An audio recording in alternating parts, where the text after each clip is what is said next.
Okay, hi everybody. Thanks for joining us. It's great to see so many people joining us that care about farm income in Kansas. These farm income forecast numbers, we look at them every year and they give us an idea at a particular point in time, given everything we know, what's the likely financial health of the farm sector today and in the future. Now, somebody recently reminded me that there's never been a year when all farms are doing well. And I think that's especially true this year. And it's especially important to look under the hood to understand what's happening with these numbers. At K-State, we're really thankful for our partnership with RAF. The director, Alejandro Plastina, will be joining us, and he's going to give us some more details on RAF as well as the national farm income outlooks. I will be talking about the state level farm income outlook, so that's for the state as a whole. We're also thankful for the partnership with the Kansas Farm Management Association. And Gregg Ibendahl will do the last part where he will look at the income forecast at the farm level for farms that participate in the Kansas Farm Management Association. And so with that, Alejandro, I'll let you get started. All right, thank you very much, Jenny. And I want to thank the organizers for inviting me in representation of RAF. And I want to say that RAF, the Rural and Farm Finance Policy Analysis Center at the University of Missouri, Columbia, is really thankful for our collaboration with KSU too. So let me see if I can move these forward. So I will present a very brief introduction to national farm income trends. I guess Jenny will discuss Kansas farm income outlook, and then, as Jenny said, Gregg will discuss the farm level forecast. So it will be a brief introduction. Before looking at the numbers, I just want to mention what RAF is and what we are working on. Basically, RAF is the Policy Analysis Center at University of Missouri, Columbia, is focusing on topics relevant for policymakers, and the idea is to help them understand how policy impacts states and regions differently.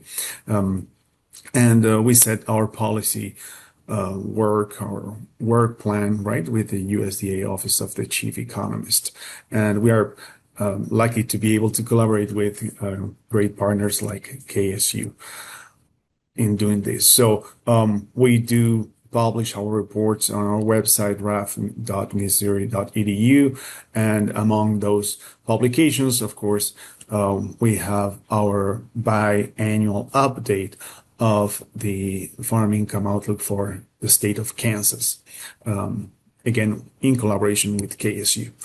So the bottom line at the national level is that we are seeing short and medium term pain for field crops because of lower prices, sticky costs. On the cattle sector, I would say the picture is better.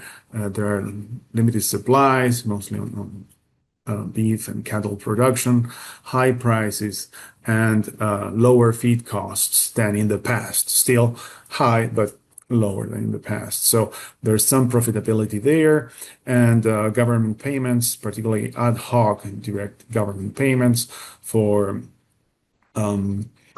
situations, weather events, and some headwinds in 2023 and 2024, those payments will make a huge contribution to those who receive them. And at the aggregate level, we are projecting higher net farm income in 2025 for the ag sector, right? Both corn and livestock. But there's a lot of uncertainty regarding the impact of tariff and trades, whether we will have a farm bill this year or reconciliation and what it will look like. And then what's next, right? That's a big question for us. At the aggregate level, we are seeing improvement in net farm income. There should be some liquidity there to plan ahead into 2026, but we are not seeing a positive trend in net farm income for 2026. So that's a little bit of a summary of what we're seeing. Looking at crops, all the information I'll be using for the national level is coming from FAB at University of Missouri, Columbia. So except for specialty crops and maybe cotton, all crop prices are expected to go down in 2025 with respect to 2024. And we are using calendar years for these projections. So these are prices weighted by marketing or sales of the different crops, the new crop and the old crop each year. And things are not really improving a lot in going to 2026, according to our forecast. Now, on the cost sides, the variable costs have declined from the 2023 2022 levels, but still those costs are very high and much higher than in years prior to 2022. So costs are sticky, and with that, profitability on the crop sector is not great at all. On the livestock sector, most livestock and animal product prices are stable or expected to increase in 2025 and in 2026, except for eggs, right? That will bring down poultry and egg cash receipts going to 2026 if the situation with avian influenza and illnesses remains controlled in 2026. So prices are supportive of better profit margins, particularly for cattle prices. We are seeing fed steer prices going up. Of course, that also puts upward pressure on feeder steer prices, and that reduces the margin, but prices for fed steers in 2025 and 2026 are projected higher than in 2024. The other thing is that feed prices are projected lower in 2025 than in 2024. So that provides some cushion to those higher purchased livestock expenses. Now, here's the major player in this big story at the national level. Those supplemental and ad hoc disaster payments for crop failures and production failures in 2023 and 2024, the payments that are coming in 2025 will make a huge difference in terms of net farm income. They are not ARC and PLC or conservation practices. Those are the typical ARC and PLC or crop insurance or typical farm safety net programs. Those are not generating major income streams for revenues in 2025.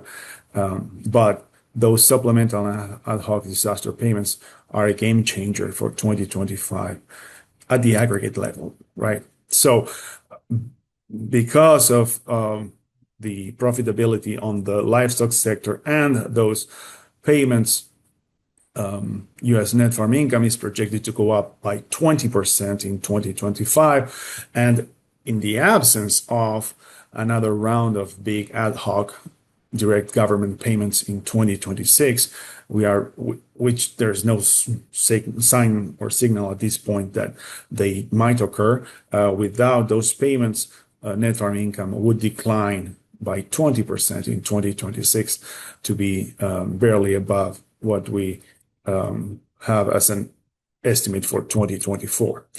So if we look at the composition of or how different items contribute to that increase in net farm income projected for 2025, most of the increase, $33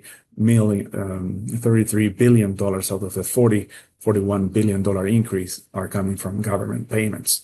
So that's, of course, a major driver, not so much expenses or receipts. Now, as I said, the concern for us is what we'll have in the long term. 2025, for the ag sector at the national level, there's an increase in net farm income projected, but that without substantial government payments for 2026, then we're going back to a long-term declining trend from 2022 in future years for 2026, even going to 2028.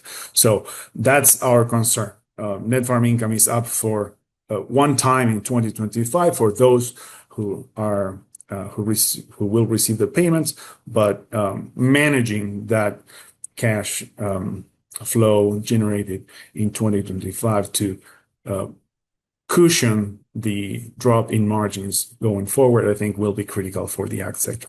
And with that, I will stop the presentation here. I invite you to visit our website. Thank you. Hi, everybody. So I'll be talking about the state farm income outlook. So it's only been over the past few years that we've done state level farm income forecasts. And these forecasts are estimated by RAF with our input and partnership. Okay. Oh, there we go. Okay. All right. So first of all, this is net farm income for the state of Kansas. And in this and other charts, I'm going back to 2006. And the reason for this is it gives us a 20-year period to look at. So it gives some perspective on what's happening. And when we do this longer period, we do adjust the numbers for inflation to make the farm income and other numbers more comparable over time. And if you look at this, look at the inflation adjusted farm income for 2025, it's by far the largest we've seen in several years. Go back in that 20 period, it is the second highest on record. So what's going on here? First, oh, sorry about this. I'm struggling with my mouse here. So first we'll look at the 2024 to 2025 change. So what drove that sharp increase that we see from 2024 to 2025? The big picture, the answer is government payments. But if you look here, we do see crop receipts going up. And this is largely driven by the assumption of a return to normal yields in Kansas. So when we make these forecasts, you always assume average yield. So moving back to average yields, given our current price levels, would lead to a modest increase in crop receipts. Livestock receipts are going up. That's largely a price effect for cattle. We do see a small decline in production expenses. Again, the big number here is an over $2 billion increase in government payments that leads to this change. So next we're going to start trying to, see what's going on with crops and livestock. So these are inflation adjusted crop and livestock receipts. You can see the long-term trend here. Livestock receipts are in blue. In Kansas, this is mostly, but not exclusively, cattle. So we're, at nearly the highest level in the past 20 years. And we've seen an increase of over $5 billion in livestock receipts since 2020. On the crop side, you have seen a decline in crop receipts since 2020. So these numbers are very much moving in opposite direction, even though crops have leveled off a little bit. If we look at the average, so livestock is 4.4 billion above the 26 to 24 average. So livestock is up from a longer term perspective. Crops, if you look at that same period, so 2026 to 2024, they're down about 0.6 billion. So crop receipts are $600 million down from that longer term average.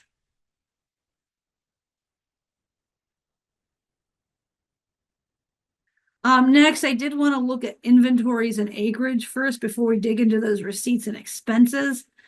So we are presenting receipts, and these have both a price and quantity component. So for cattle, the quantity you're looking at is inventories or head. And, we can see that there's been a decline in cattle inventories that's been going on for a few years now in Kansas. On the crop side, it's more stable. We've kind of seen a steady decline in hay acres. That's the gray line. The orange line is crop acres harvested. So it does fluctuate with drought and weather from time, but largely stable. I think what this shows is a lot of the things we're seeing now are price instead of quantity driven for the 2025 forecast.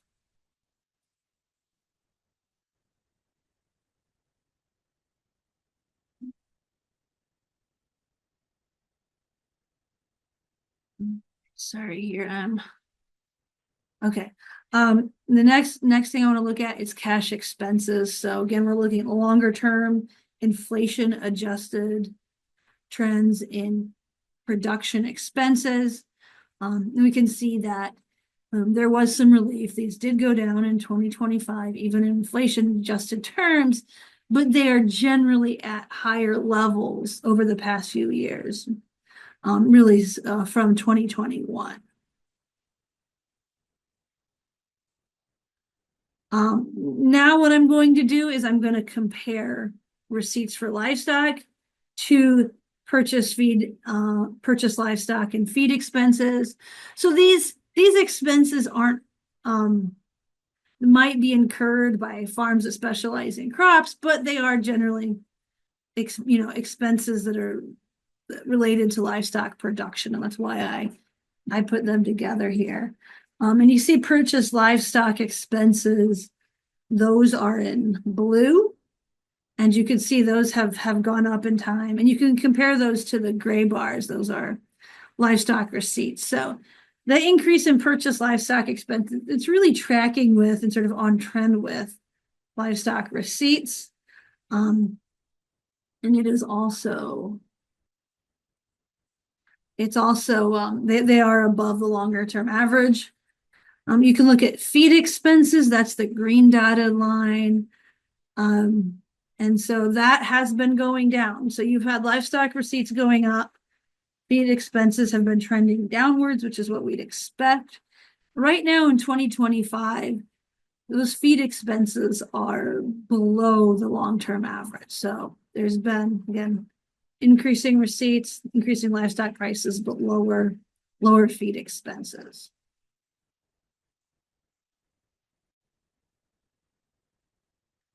Next, we did the same thing, but for expenses that are more likely to be incurred for crop production or for crop farms. So the gray bars show the fluctuation we're seeing in crop receipts. And then what we did was we looked at several categories of expenses. So the green is fertilizer expenses, and the dashed green line, that's the 2026 to 2024 average. If you see that in 2025, fertilizer expenses are still, they have come down, but they're still 28% higher than the long run average. Pesticides, that's the orange line. So those have come down in 2025. They're still 30% higher than that long run average. For seed, that's the blue line. That's a little bit harder to see, but seed expenses are still about 13% higher than the 30-year average. Fuel and oils, that's the yellow line. That has come down somewhat too, and it's right at the historic average. So in sum, we have crop receipts. That's the gray bar. Those are below the historic average. We do see expenses going down for fertilizer, pesticides, and seed, but they're still above the long-term average, and fuel is pretty much at the historic average. So I think what you see here is real evidence of the squeeze on profit margins that a lot of crop farms report experiencing. And I think, we'll see that in what Gregg presents with the KFMA data next. Next, we have government payments. So we compare 2025 total government payments to previous years. And these do tend to be higher when you have ad hoc payments that aren't a part of the Farm Bill. So you have the MFP payments, that was for the trade-related losses during the first Trump administration. You have 2021, there was ad hoc payments related to the coronavirus pandemic. And then we have payments that were authorized in late 2024 that are expected to go out in 2025. And I'll get into those those more. Those are for economic losses for some crop farms, as well as disaster payments. We can go back to 14 and see the role that government payments and insurance indemnities play in Kansas farm income. So the gray bar, if you add these three up, it's total net farm income in the state. The shaded blue is direct government payments. Shaded green is insurance indemnities. So you see high government payments. Those were largely, but not exclusively, related to the trade war, MFP payments, market facilitation program. You also had fairly high ARC and PLC payments in the 2016 to 2019, 2020. You go to 22 and 23, those were drought years. So we had pretty substantial insurance indemnities. And in 25, you could see relatively high farm income. A lot of that's driven by livestock receipts, and then those direct government payments. So if we look forward to 2026,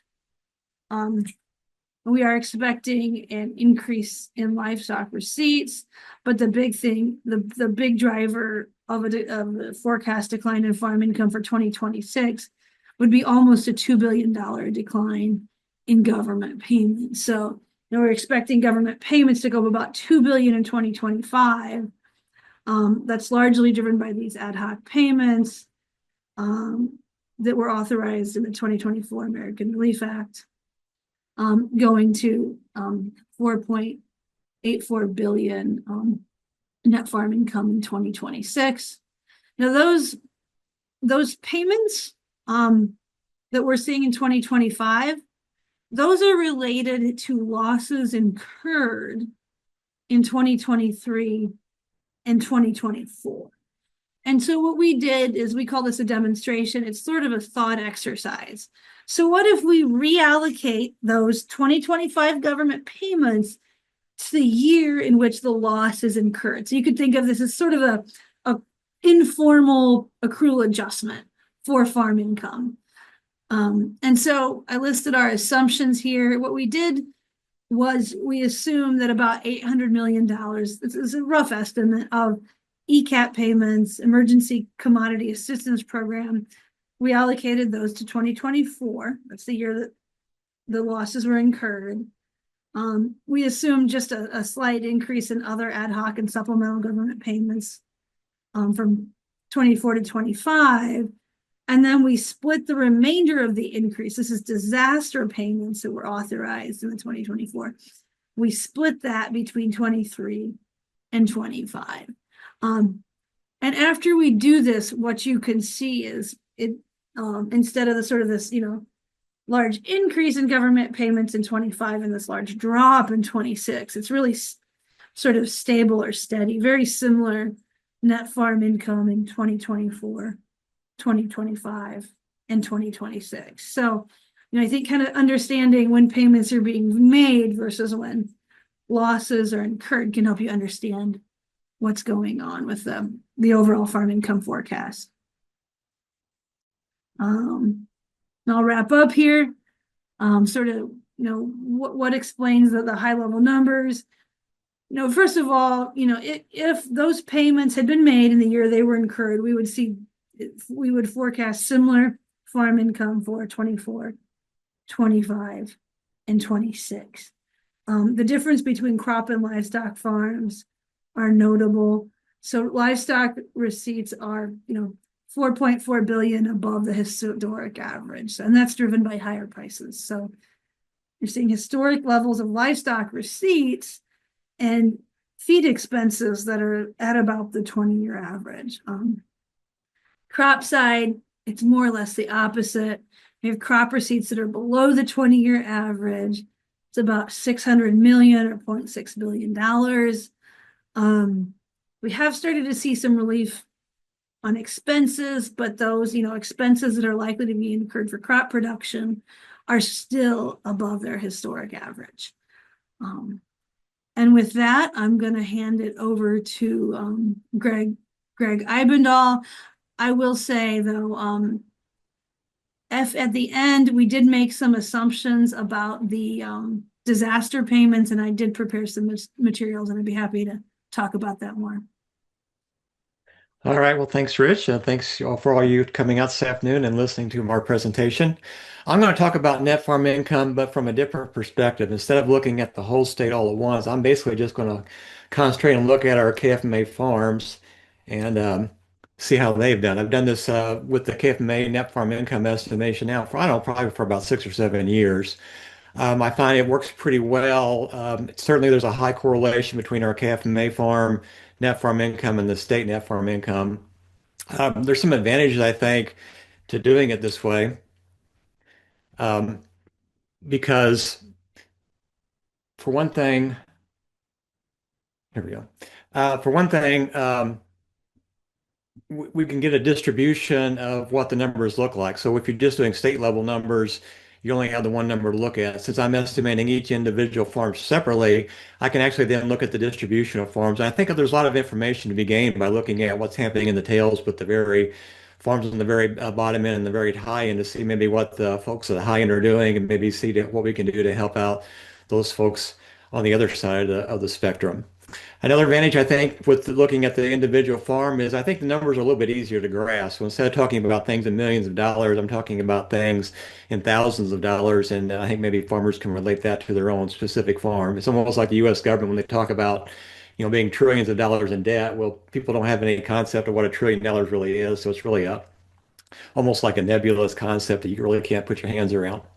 Now, there are some disadvantages doing it this way too, because I have to take everything back to the farm level when I'm estimating things. So the biggest problem, especially here in a state like Kansas, is I have to take that state yield number and I have to allocate that back down to the farm level. So I'm doing that by basically looking at how a farm has historically looked at compared to what the state number is, and I use that as a guide. But that always doesn't work, especially when rainfall can be so variable across the state. So it's a good approach. My thinking going forward is I may have to actually try estimating yields at the crop reporting district, which I do have some capabilities to do that because I do have a yield model where I actually look at the drought monitor index and it goes down to the crop reporting district.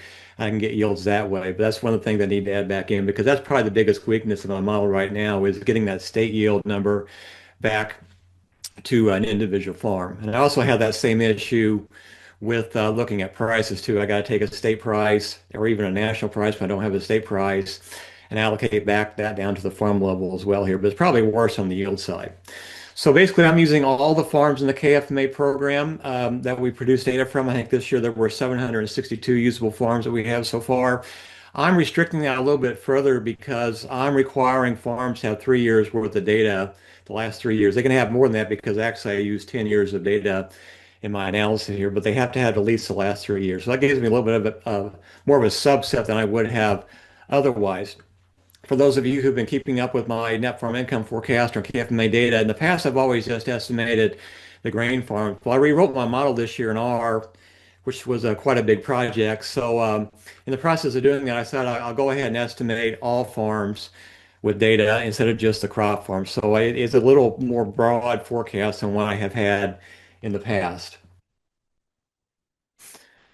So most of my expenses are a combination of either I look at fully estimating them or also if I don't fully estimate, I go back and just look at what the expense was last year and I just upward or downward. So I think I'm picking up the major ones right at the moment here. So one of the things I'm fully estimating is I estimate yields basically every week during the growing season. I can plug that back into my model here. So basically I estimate at least at a state level, then I allocate that back down.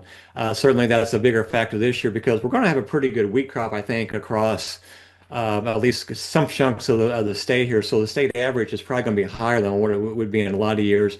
I have fully incorporated that into my model. I'm also estimating prices at the farm level. I start with the state grain price if it's available from NASS. They tend to run a few months behind those, so they're not fully up to date. And then going in the future, then I don't have any kind of state price except for the futures price. So I do use the futures price as a guide there. I have to look at historical numbers to kind of look at what the basis have been to get that back down to the farm level. For fertilizer, I'm basing that actually on nutrient removal. So I look at what the yield goals are for the state. I look at the my projections of crop acreage for the state, and then I calculate the amount of nutrients based on that. And then my testing of my model, that ha actually worked out pretty well here. I've been getting pretty close as far as what the fertilizer cost numbers are. For my fertilizer cost numbers, I'm basing that on the November to December of the previous year, those fertilizer prices, kind of the average of those 3 months, with the thinking being that a lot of farmers tend to buy their fertilizer in the late fall, winter, a lot of times to as a tax write-off. Sometimes they may wait till the first of the year, but those 3 months are probably when the majority of the fertilizer is purchased for growing crops for the coming year, and I use that as the price for the expense in the following year's crop then. I also calculate my crop insurance revenue based on what yields and prices are. I assume a revenue-based insurance product and base it from that. That has tended to work out pretty well. And then the government payments, since that's really determined from the year before it's actually paid out, that's a fairly easy number to calculate. I'm usually pretty close with that number as well. All the other things in my net farm income forecast, like like things like auto expense and seeds, are based on what either an increase or a decrease from the year before. Some things like seeds, I'm in the process of maybe working that out down to a crop level and do a little more finer estimating of those kind of expenses. But this is what I currently have so far in my model.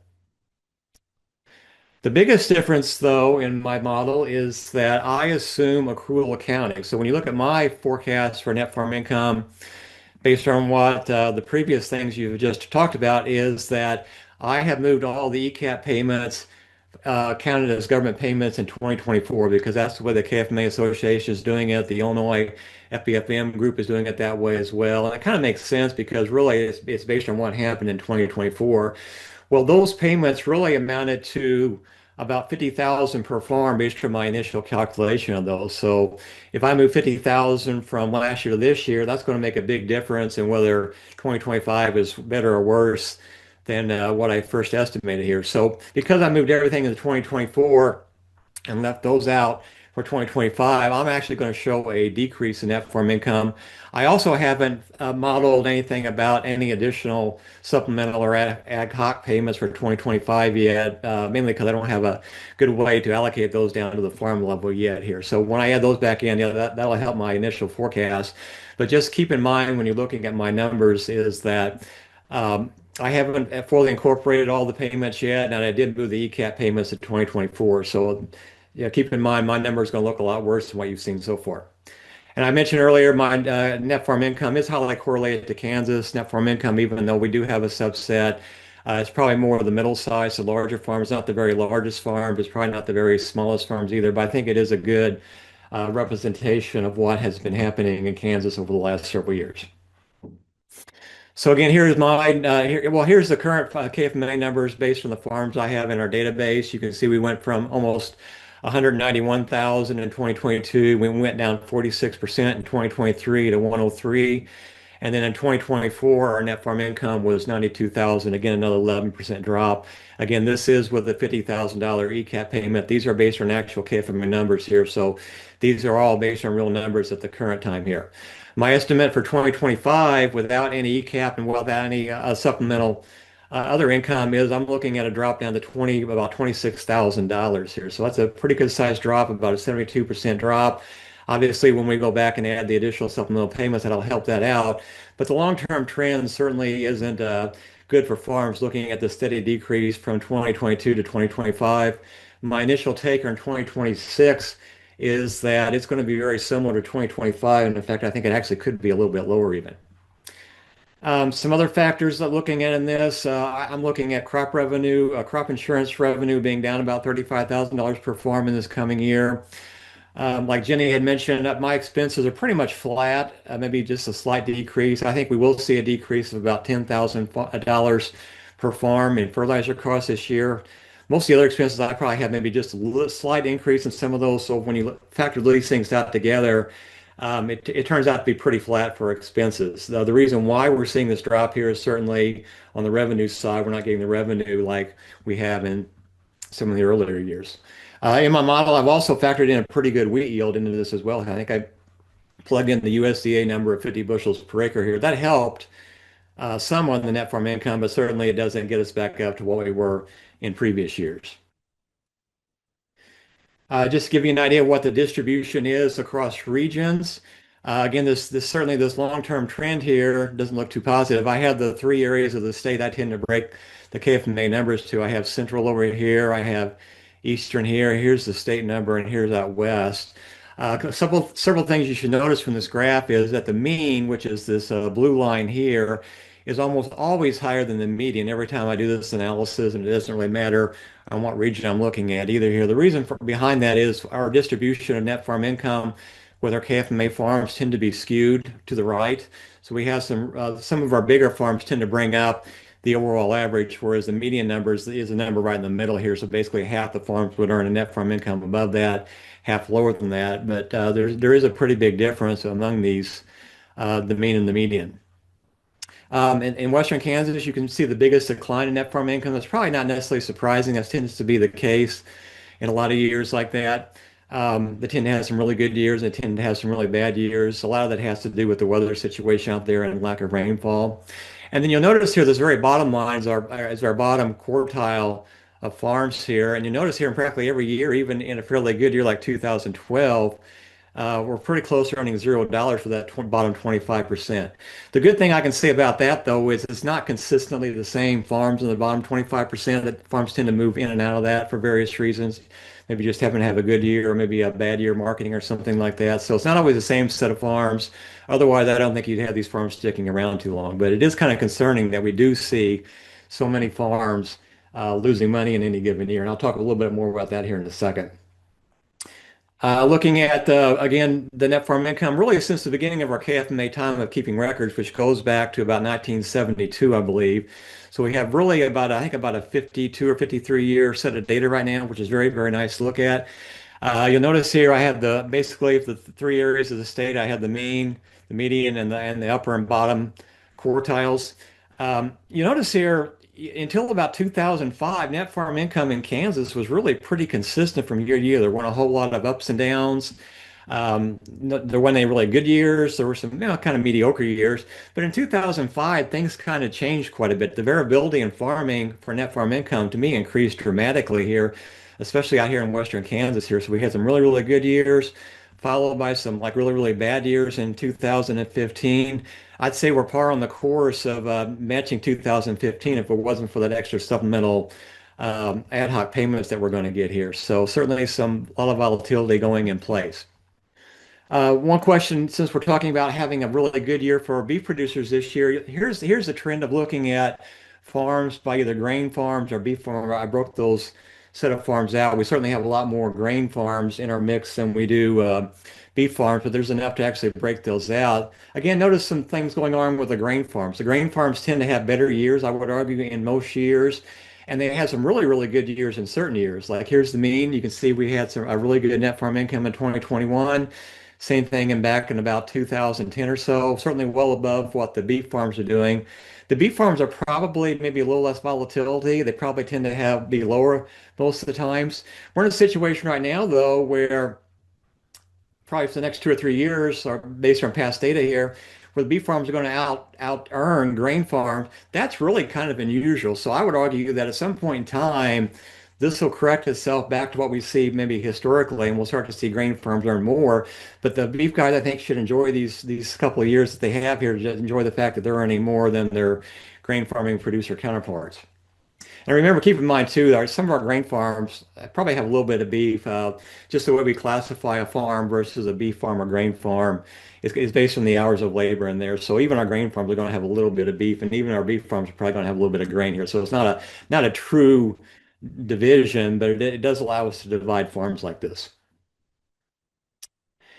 And then looking at our distribution of net farm income for the last year and for the 2 years this year and for next year as well in 2026. This is basically a CDF of the distributions of net farm income. So a lot of farmers may not be familiar with the CDF, but basically what we do is we rank all the farms in order from lowest net farm income to the highest. and we graph them like this, it shows the same information as what a lot more people are probably familiar with the PDF distribution where you see something like this, but they really kind of show the same information. You probably get more information from this here because this you can tell a lot of things from this. So if you want to see what the median number is on the CDF graph, just look at the 50 percentile because half the farms are higher than this, half are the lowest. And if you read this 50% across, you can see then what the median net farm income is. So in 2024, this last year, you can see we were right about here, right about $60,000. I should point out too, this I think may be a little bit limited set of data here, so it doesn't quite match up with the number I had earlier. I think this may be a panel set of data here. So this number here is what we currently have. In 2025 and 26, you can see what the situation looks like. Here's the thing to keep in mind here is what percent of our farms are going to have negative net farm income. You can see even when we factor in, well, of 2024, we'd had the ECOP payments factored in here. We still had 31% of our farms lose money without having any supplemental disaster payments in there. Basically, I'm projecting about half of our farms to have negative net farm income. Now, that will obviously improve once we figure those extra payments in there. But currently, without those, it's kind of a bleak picture for about half our farms. Not looking too good on the profitability side. Again, this graph over here would show the same information. You can see what the distribution is for 2024 and how that has shifted back to the left for the current year and for 2026.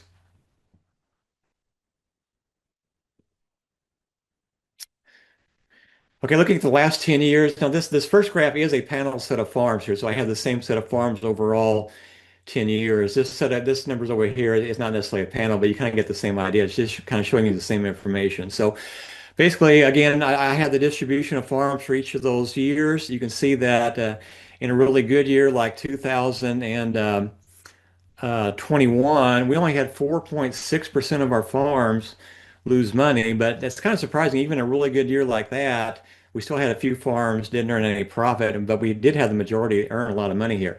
This last year in 2024, we had about 30% again had negative net farm income. You can see what a bad year looks like. 2015, where we had about 40% of our farms with negative net farm income. This graph over here is again is the same information, but in a PDF distribution where I basically have the four quartiles. The median right here would be the point between the two blue lines right here in each of these cases. You can see what the median is. And again, the red line represents where farms that had negative net farm income below zero, and then I have the kind of the benchmarks of 100,000 and 200,000. You can see what the distribution looks like.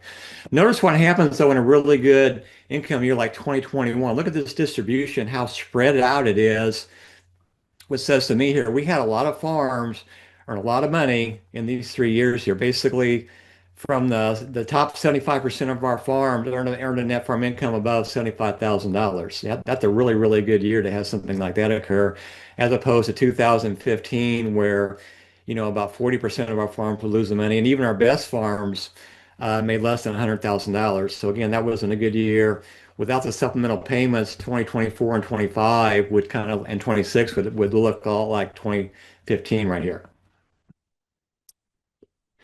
So keep this graph in mind. So this is the same set of farms, and this is what happened in each individual year. You'll notice here we had probably on average we probably had about 15 to 20% of our farms lose money in any given year here. Well, the question I asked one time is, well, is it really the same set of farms that's losing money? Unfortunately, it's not, because I take those same set of farms and I average those farms across 10 years and then look at that average net farm income across 10 years. This is what the situation looks like. It's a much better picture of what the farm situation actually is. Over a 10-year average, we only had 6% of our farms lose money, where the biggest majority made money. The median average net farm income across 10 years is almost about $75,000. So a pretty good situation. You may be asking, well, why is there still 6% of our farms losing money over a 10-year average? I guess my best explanation for that would be there's probably farms in our KFMA program whose major goal in life is not necessarily to earn a profit. There may be other motivating factors in there besides profitability, and that's probably why you see this going on here. Maybe they have another off-farm job, or maybe a spouse works off-farm, or maybe someone just likes to drive a lot of new equipment, something like that here. So I wouldn't necessarily get too concerned about these farms. Well, it is a concern, but I think there may be other factors besides profit driving some of that here. But really, from a 10-year perspective, things actually look pretty good. Again, just kind of looking at this in a PDF version, here's what the PDF is. Here's what something I thought was kind of interesting is looking at the over the same 10 years, that same set of farms, looking at the number of years a farm had a negative net farm income. And you can see really the biggest majority of our farms over that 10 years really didn't have any years where they earned negative net farm income. It's almost 80 farms out of this whole entire set of panel data farms didn't have any negative years. And then we had the second biggest group just had one bad year, and the next biggest group just had two bad years. There are a few farms over here again that had multiple years of negative net farm income. Again, I'm not quite sure what's going on there. You probably heard maybe if you ever taken a business class, the General Motors approach to profitability is you have 20 years where you lose money, and then suddenly you have one really good year where you make a ton of money. I don't know if that's happening with some of our KFMA farms, but certainly a possibility, and certainly something I can look at a little closer going down the road. Looking at our balance sheets, really our balance sheets look pretty strong. I have our debt over here in darker blue. I have our equity in the lighter blue, and this very top line then, that represents your total amount of assets in your farm. So basically just add debt and equity and you get your total assets here. So looking at this, okay, you can see, well, maybe debt's going up a little bit, but certainly our land values have been making up for that. Our total assets have been increasing. The result is that our debt to asset ratios look really, really good from a state perspective, and you can see what they are right now. We're really almost at the lowest point we've ever been for a debt to asset ratio. Western Kansas tends to be a little bit of an outlier here. But again, this is a little bit misleading because really what's been driving this debt to asset ratio isn't so much that we've been lowering our debt or even maintaining our debt for that matter. It's the fact that our asset values have increased so much. So again, debt to asset ratio to me is not a good predictor of what might happen. It's really one of those trailing indicator type things here. And here's what kind of concerns me because even though you may have seen debt go up very slightly, it's kind of hard to picture how much it actually is going up.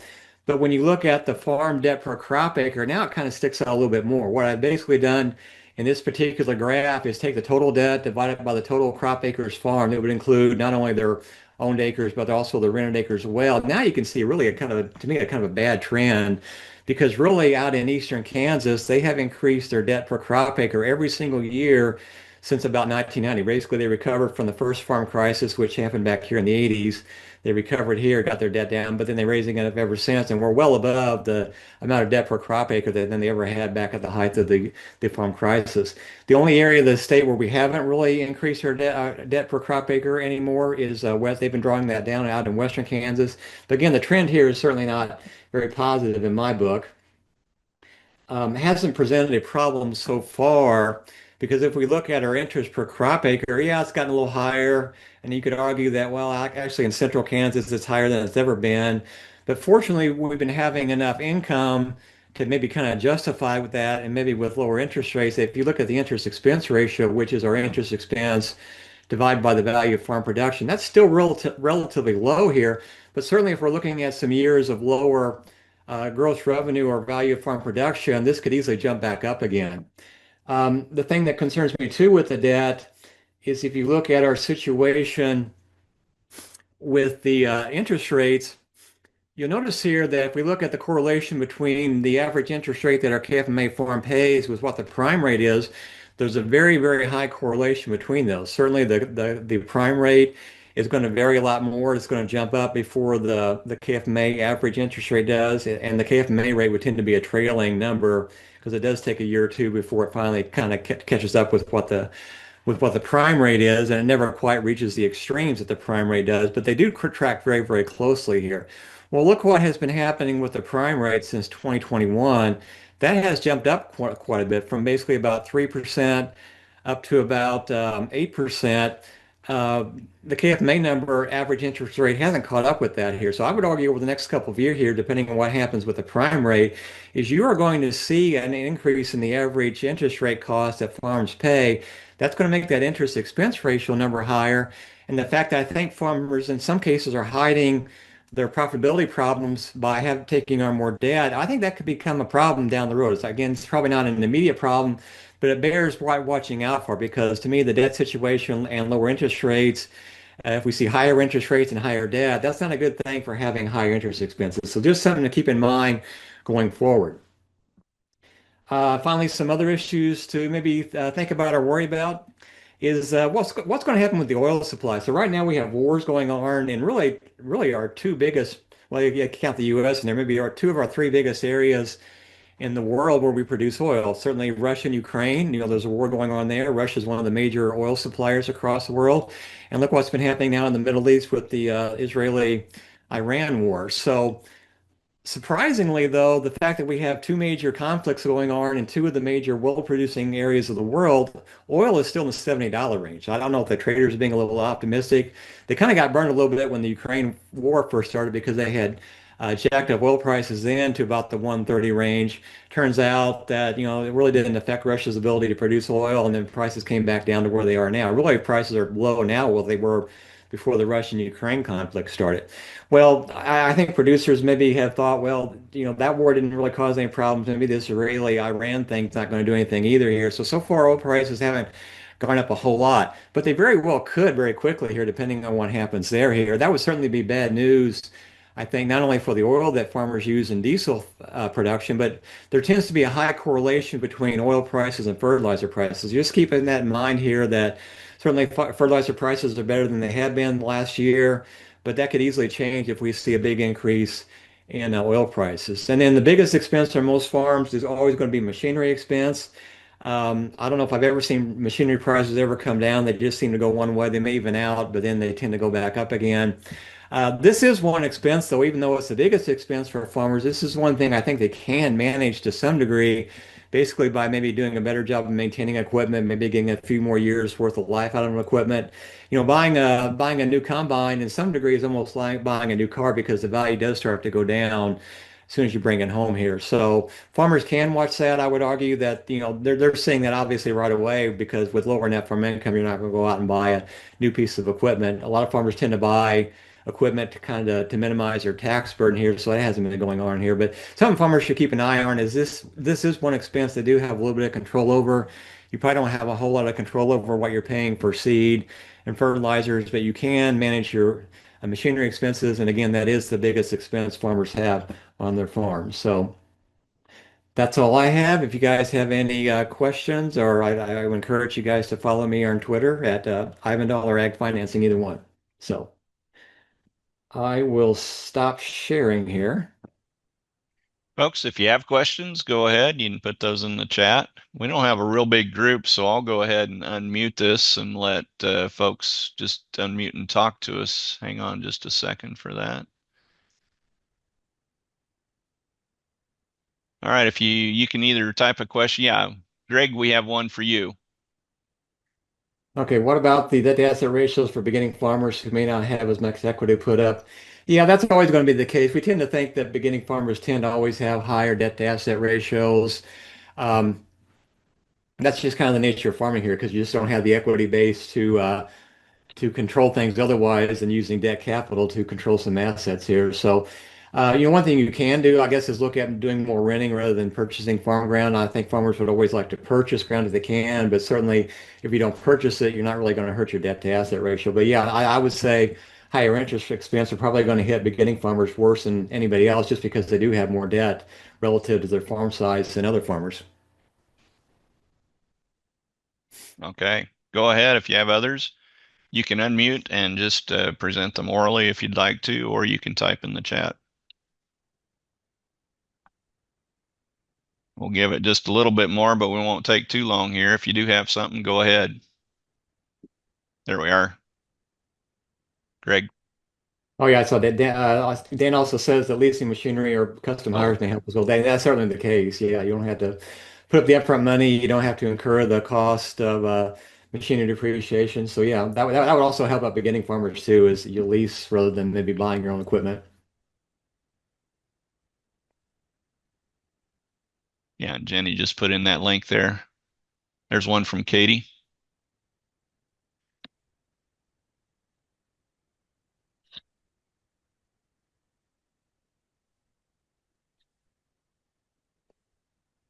the biggest Well, risks to farm income? Go ahead. Sorry. I'll take a first stab at that. Well, right now we're being helped out by these supplemental ad hoc payments. I mean, is there any guarantee that's going to happen like that? We've certainly become dependent on government payments, I think, the last several years to make net farm income. So to me, I always consider that as a possible risk factor. It'd be nice though to see grain prices go back up and get where we were back several years ago. So I don't know anything we can do to help on that regard. But to me, that would be the better long-term solution than having to rely on government payments.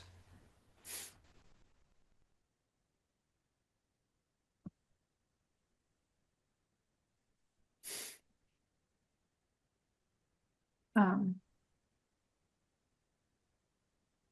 yeah. Yeah, we have that on the water. All right. What are you projecting for water supply nationally? Kansas.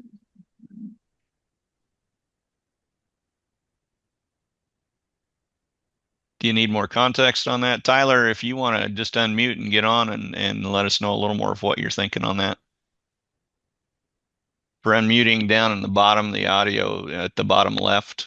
Sure. I'm just I'm out in California, so one of our biggest concerns is water and then regulation. And you guys don't talk about regulation that much in Kansas or in the Midwest, but I was just curious about the water side of things. And you said 2022 and 2021, I think, were drought years. So just curious if what you're seeing in terms of the impact of um, water, drought or lack thereof on farm income. Thank you. Right. So I think I think Dan O'Brien said it right way, sideways to lower, and that's really the western third of Kansas that's irrigation dependent. There are more, you could say, regulations, but the groundwater management districts are putting in place more plans, LEMAs. They are putting in place more, plans to reduce or water use or manage efficiency. Dan, do you want to add on anything there? Yeah, it's really inaccurate to think that there aren't regulations on water usage in Western Kansas. Like we had the first voter-approved, farmer-approved LEMA local enhanced management area in Northwest Kansas, and there are others being considered. So really, we've been quite proactive in that. So it's not completely the wild, wild west out here. So We had a couple more that came in. Can you talk a little about how the income stress could ripple out to rural lenders? And PJ, just on the recording, I should have that posted later this afternoon. Right. So I guess I can take a first stab at that, and then if you want to follow up, Greg. So, there's definitely been plenty of stories. I think into 24, a lot of lenders were having to term out loans. So, take those operating loans and roll them over to a long-term line. That's going to contribute to that debt per acre figure that Greg posted. So these government, payments are definitely providing some relief to farms, helping them repay those operating lines, maybe not have to, do so much restructuring. So that's I think where we're at now. But any extended financial stress will definitely be felt by lenders sooner or later. Yeah, I would say that in any of these rural communities that are highly ag based, certainly, farmers aren't making money, they're not buying new equipment, they're not going out to eat as much. So certainly there is a big ripple effect, especially in communities where there's a high ag set of farms out there. So certainly I think it's going to be a factor to worry about here. Um, and I guess since I'll talk about this other question about lenders. That's not in our main database, who the specific lenders are. I believe that information does exist. I think Brady Brewer did a paper or something about that. So you may want to get a hold of him and see what he can tell you about that. And Kellen noted there that they do track lender types, but don't share specific lenders. And so there is further contact there. Anything else, folks? I do have something that we put online. Let's see. This would have been, this is old. Oh yeah, let me look for that, Jenny. Yeah. This is someone asked the question about lenders, and you gotta scroll till about slide 19 there in that link that I suggested, but that shows it's not the interest expense, but it's the share of lending value for KFMA farms. So it's mostly farm credit and commercial banks, but also there's others. And you had some stuff a couple of years ago on lenders and different Yeah, absolutely. interest rates and stuff. I'll see if I can find that. Sliced and diced it that way, but I did post the presentation. Anything else? Go ahead if you've got something.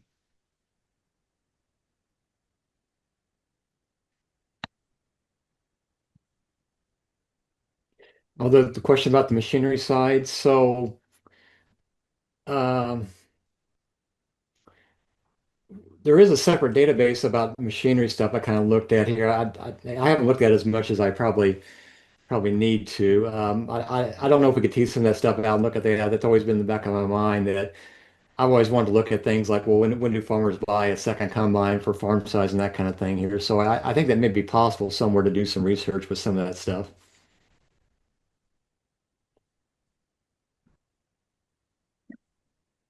The next question is about net farm income and recruitment of beginning farmers. That doesn't really stem from this presentation or the forecast, but I think historically you do have more people entering when prices are good, when incomes are high. That's not independent of the opportunity cost or what's going on in the general economy, but when things get tight, you do see. I would argue my advanced farm management class, I think my enrollment might be tied a little bit to what net farm income actually is. More farms want to go back to the family farm when things are good.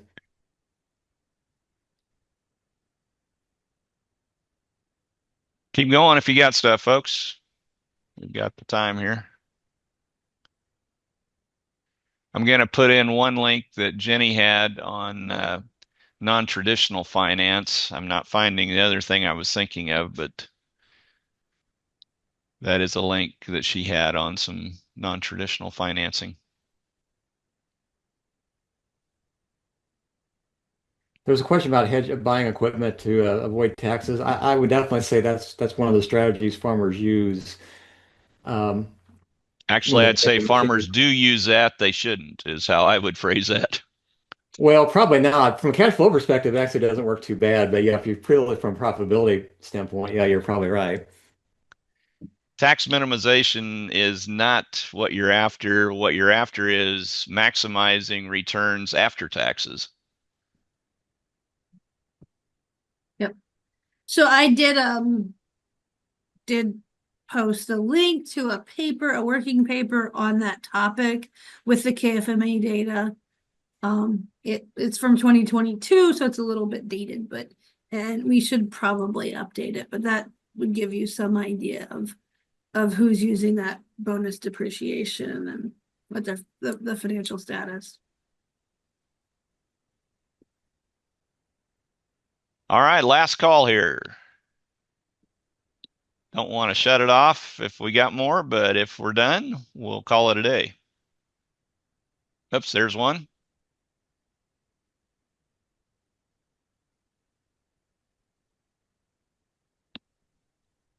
Oh, are you talking about the ARA? So, okay, yes. So those I have the deadlines written down here. So there's a target deadline of July 7th for sign up for losses based on whether or not you received crop insurance indemnities in 23 or 24. And that's July 7th. They're aiming for September 15th for shallow losses, basically. There's a link to the FSA website there. But I would say I expect disaster payments for Kansas to be higher than ECAP, and that's definitely reflected in our farm income forecast. There was very large crop, and especially in central Kansas, really large losses in crop insurance indemnities in 2023. And again, not quite as high, but in some parts of the state, central Kansas, northwest Kansas, in 24, you also had substantial indemnity. So, and those crop and those disaster payments are going to be paid out sort of as a top up to that, and then they're going to move on to covering shallow losses. So I expect those payments to be substantial. Well, I think we pretty well got it. If you have questions, I'll be sending out an email with the link for the recording here in a little while, and that'll have the emails for the speakers as well, so you can contact them directly. Appreciate you being on, and we'll catch you again some other time. We do have a Ukraine webinar with Antonina Broyaka coming up next week, and so I may catch some of you on that. Jenny, Alejandro, and Greg, thanks much. Appreciate it. Thanks everyone for joining us. Thanks.